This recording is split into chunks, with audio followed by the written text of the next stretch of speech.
Hello YouTube, it's me, Dr. Sparks, and I'm doing a video game documentary again. And it's not a full kind of official documentary, it's just my personal opinions. So let's start with a very good game that I used to play a lot. And it's called Dark Alliance for the PlayStation 2. It's also available for the Xbox. Now this game, you choose within three characters: the dwarf shield warrior guy, the human archer, and the elven sorceress. Your goal is to basically beef your stats up, go through the levels. It's kind of like the old Dungeons and Dragons kind of a theme, but more graphic and whatever it is, you know. Well, anyways, during the playthrough, it's just a little slow when it comes to traveling, but the combat's so-so. You press the X button to strike. You cast your spells with the circle button. You select the spells with the D-pad, you know. But, you know, it's so-so when it comes to the combat. But what really declines the combat so much is the block feature. It is too easy to block.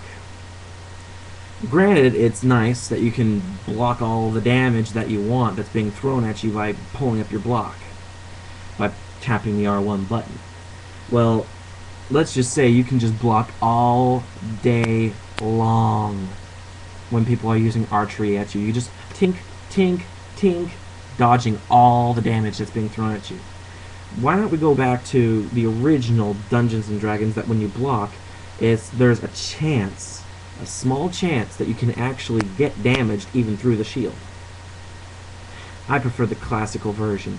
Some sort of randomization to make the game a little bit more complicated. Why don't you try dodging the arrows instead of blocking them? That would be a little bit more fun, because you can just go closer, closer, block, closer, closer, closer, block, and then you get close enough that you can strike. It is still, the game's still fun, you know, don't get me wrong, it's really fun.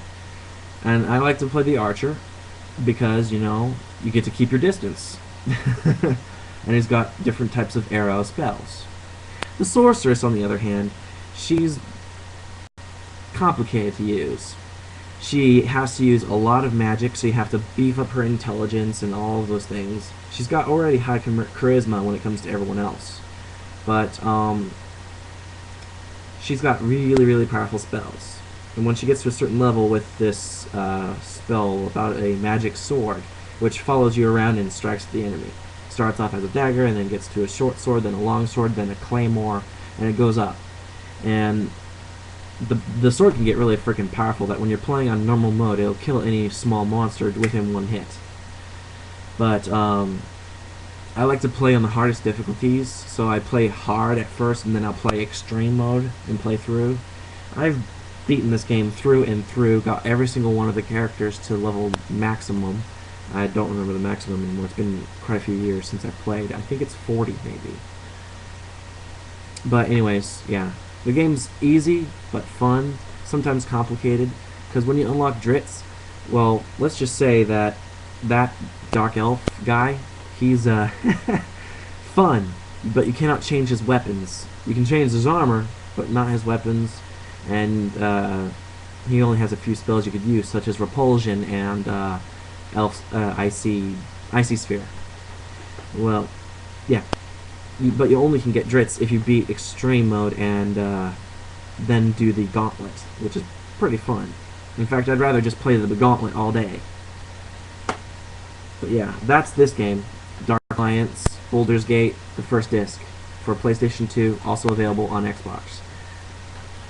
Which brings me also to the next one that came out, Dark Alliance 2, for the PlayStation 2, and also, don't forget, the Xbox as well. Now, this game is similar, exactly similar, exact, with the first one. The graphics are the same. The acting is the same. The type of attack is the same. But the type of armor is a little bit different. You can actually equip jewels and gems to make the armor better. Same thing with your weapons. You attach them, they can become better. Because number one, you couldn't do that. You would have to purchase it with special type of ability attached to it. So number two, a lot better when it comes to that kind of field of combat. You can increase the damage or defense to whatever you put it on. But here's another thing. This game comes with more characters and still has these 3 in it, except you can't play these 3. You can't. No. These 3 in this one literally are imprisoned, and you only get to see them when you get to the last level. Only the last level. And you get to choose between the 3 which weapon you want to take from them. The bow, the sword, or the... No, actually, no. Bow... Yeah. Bow, hammer, and staff. Those are the 3 weapons you can get from them, but you only can take 1. But it's really complicated to get. You'd have to go through the entire area, search every coffin to find it. But anyways, back to this one. Well, the 5 characters you can get from this is the Barbarian, Cleric, Rogue, Monk, and Necromancer.